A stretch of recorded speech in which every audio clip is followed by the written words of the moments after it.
Hi and welcome back to another video from Effective Dashboards. This video is part 2 of my matrix video. So in the first video I looked at how we could set up and configure and some of the options for configuring a matrix visual. Now I never quite felt that I got to the end of that. It was quite a long video and I never quite felt I covered everything that I actually wanted to cover. So this is part 2, the sequel, where we're going to cover some additional hints and tips and some configuration options. Okay, so let's get started. So the first thing I want to do is I want to cover these buttons along the top here. Okay, so these buttons are buttons that can control the drill down through the hierarchy that we've set up here. So we can see here we've got a hierarchy with two levels. We've got department and we've got discipline. And if you're using these buttons at the side, you probably don't need to use that because you can open up one of these and you can look at one level, or you can open up multiple levels. There's probably going to be an option here to expand all. Okay, so they are available here. So it really is, and then you can collapse either an entire the selection, an entire level, or all. So we're going to collapse all. Okay, so you can use these even without these buttons. You can use those options there. However, if we've got a situation where I'm just going to switch off the plus icons. We're not using the step layout, and we're just using those options that are available just now. So again, we can right click on here, and you can expand and you can drill down. But these buttons can also be used. So let me just explain how to use the buttons. So the first thing we've got is we've got click to turn on drill down. So this option is not available. This is to take us back up again. So first of all, you've got to click that on. Now once that's clicked, what it allows you to do is double click on one of these to drill down into the next level in the hierarchy. And all it does is it opens up this next level down for that particular category. Okay, and it's just showing that category now. That's all it's shown in here is that one category. So you've drilled, the whole matrix is drilled down into that one category, which is department maintenance, and all of the actual disciplines within that maintenance department.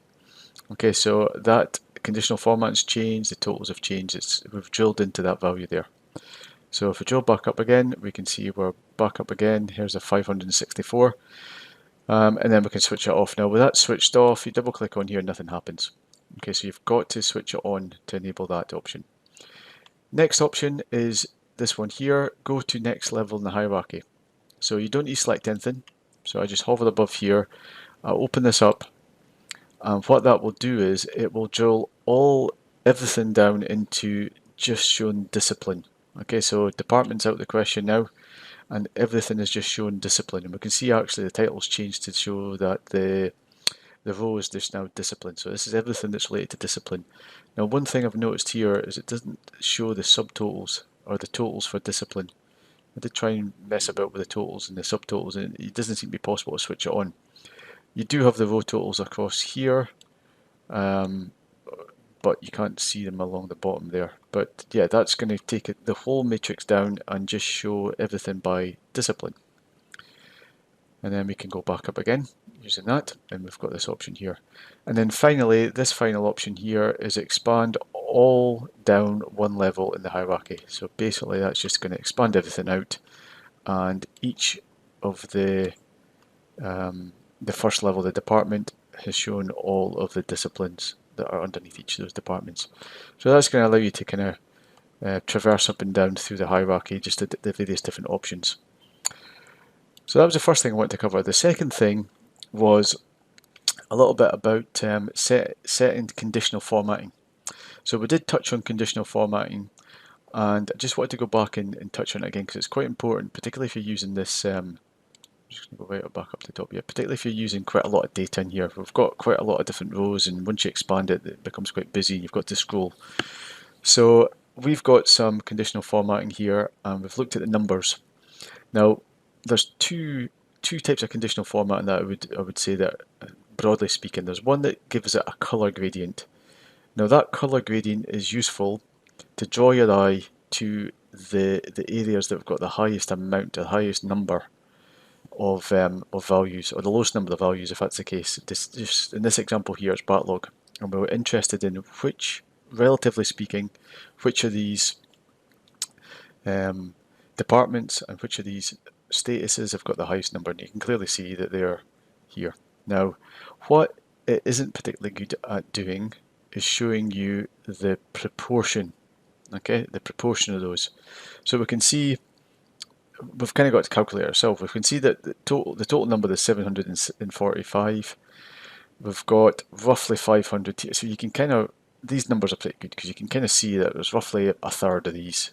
You know, if we're talking very broadly speaking, there's roughly a third of these, but you've got to calculate that yourself. It's not obvious, and the idea is to stop having to make people think and just make it obvious.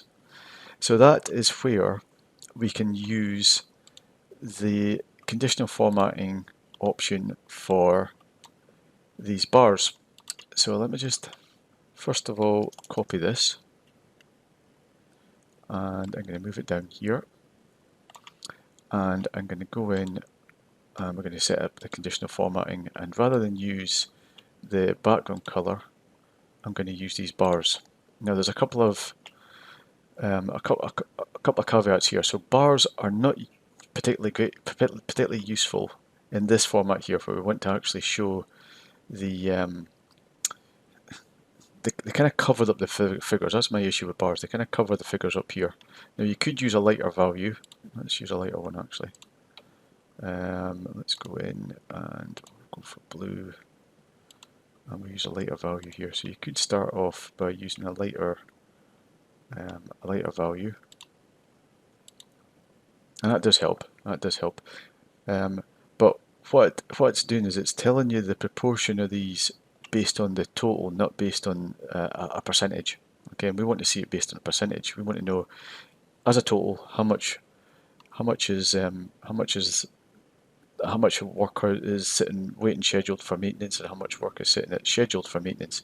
This is just really relative to each one of these values, using the maximum, which is 279, is the sort of full width of the bar, and this is a proportion of 279, so that's almost like 100%. This is slightly less, and then, you know, so these are all relative to the highest value here, not as a percentage of the total. So hopefully I've explained that sufficiently well. So what is a better way to display this is to actually convert these into percentages and then show the percentage and show the bar as a percentage of the total. So to do that, we need to change a couple of things. So rather than show the total value here, what we can do is change this matrix to show the percentage, and I have created a percentage of total count measure here. Let's push it in here. Oh, sorry, it's in the wrong place. Let's undo that. The work order status, I've put it in the wrong one. I should be putting it in the values. We just want that one value there. So now what we've got is a percentage in here of the total count. So I'm going to make this a little bit bigger here. And again, we could use, just really quickly, we could go and add in the conditional formatting and use a background color. I'm just going to set it with the default. We don't need to set it to red. But again, this isn't really telling us that this is about a third.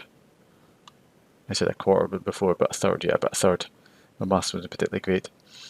We can see it there, but visually we want to be able to represent this bar as a third and this bar as a third.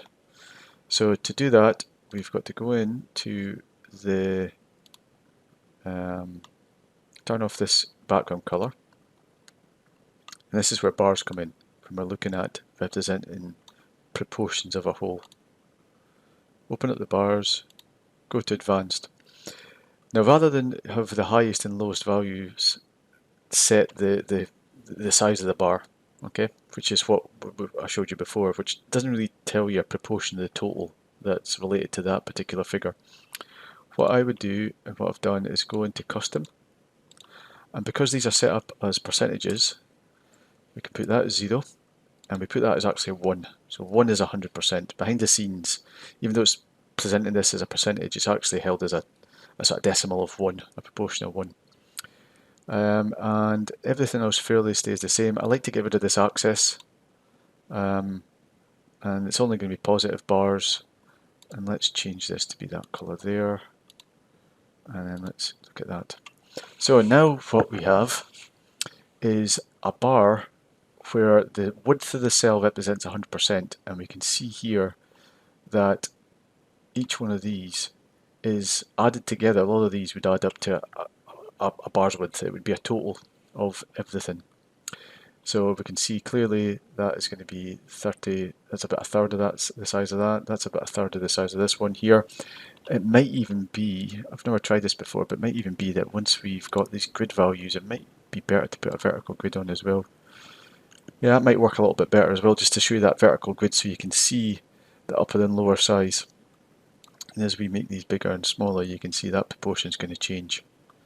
Okay, so that is my second hint here, is use the bars to represent the proportion of a whole, and use colours if you're just interested in understanding the magnitude of the numbers, the absolute magnitude of the numbers. Okay, the next one we're going to look at is going to be sorting the order of these. Okay, so sorting the column order. So if we go in here, you can sort by department, and that's going to sort by basically alphabetically by department. Or you can sort by the total of backlog, and that's going to sort ascending to descending, so it's going to sort by this here. And let me just go back in here. Yeah, here we go. Sort by backlog total. There we go. 75. Yeah. Okay, so that's sorted by highest to lowest there. But if we want to sort the sequence of these, then we need to think a little bit differently. So if it's a number and a numeric or a date, then that's no issue. So basically, this is trying to sort it. It's going to sort it alphabetically. That's the default here, and there's no option to change that. So what we have to do is we have to sort of look at how we can assign some sort of sort order here. So we're using the status code. So what I'm going to have to do is create another field that we can link to the status code, and we can use to actually sort the status code once it goes into the hierarchy or into the actual visualization. Okay, so I am back here and I've just set up the solution just so we can speed things up a little bit. We can see here that these are sorted in an order that I've defined, so they're not alphabetically. Okay, they're not alphabetically sorted. So what I've done is I've actually had to go and you might come across this as well. Initially what I did is I created this sort column here, and I just use a switch statement, and basically, which is a little bit, I've got a video for the switch statement. I'll leave a link below to basically show you how this works. But it's like a nested if statement, but a lot neater and a lot tidier. So I've created a 1, 2, 3, 4, 5, 6, and then 7 is if there's no matches. And I created a sort field. Now, when I then tried to go and sort the status code, which is this one, where are we? Here. So you can go and you can choose a status code there, and you can go in and there's an option here, and you can decide how you want to sort this field. If you don't want to sort it by its actual value, you can sort it by the field in another value. And I went in and I said, right, great, I've created this work order status sort, but it's got a circular dependency here. So basically I'm trying to sort a field by a field that I'm using the other field for. So for some reason it's got some sort of circular dependency. There may be a solution to this. But as always, if you don't know the solution but you know a workaround, just go for it. Do a bit of research by all means, but meet Power BI with the skill set you've got available at the moment is what I always say. So what I've done is I've actually, instead of using that field there to sort it, I've actually created another table. So I've gone and created a sort table, and it has got two columns. It's got the actual status code and it's got the sort value. And what I've done here is I've actually sorted this status code here in that additional table by the sort value. Okay, so you select the field in the table in data view, and you then go and tell Power BI that whenever you sort this work order status, you want to use this sort value as the mechanism for sorting it. And I've assigned a code, a sort code, to each one of these status codes, and this is how I want to show them. I want to show this one first, this one second, this one third, this one fourth, etc., etc. Okay, so that's done. I've set that up. You need to create a relationship in here between the work order status and the work order status, which is there. Okay, and then when we go back into our matrix, what I've done here is I've used the column, rather than being the work order status from the data table, the work order data table, I'm actually using the work order status from the status sort table. Okay, and because there's a relationship between them, then it's going to show you all the values, the department, the discipline, and the values, because it's going to act as one extended table essentially. Okay, so then what we have now is this value across the top is automatically sorted in the sequence of the status codes, which represents progress through the actual work order process. So first of all, you're reviewing the risk. There might be a query. Then we're waiting for it to be planned. We're waiting for materials to be delivered. We're waiting for it to be scheduled. It's been scheduled, and then it goes into in progress. So that is a lot cleaner, a lot neater. It's in the order that people are expecting. We can do the same at the top there. If I click on here and go into our sort, and we go and just replace this value here in the column with the work order status here, we're going to see that that's going to be sorted as well. Okay, so that's the second one. If you want to sort the order that the columns are sorted in, then you can create another sort field and add it to another table, create a relationship, and then just add in the new value from the sort table, and that will work quite nicely. So I think that is it. So we've done another couple of examples here of using the actual using the dashboard and using the matrix visual in a dashboard, and hopefully this is going to help you build some knowledge and build some confidence in when to use this visual, how to configure it, and yeah, how to get the best out of it in your dashboards. So if you like this video, give it a thumbs up. If you want to subscribe to my channel and keep up to date with everything that's any of the videos that I release, normally on a weekly basis, then give it a press the subscribe button. And apart from that, thanks for listening, and I will talk to you in the next video.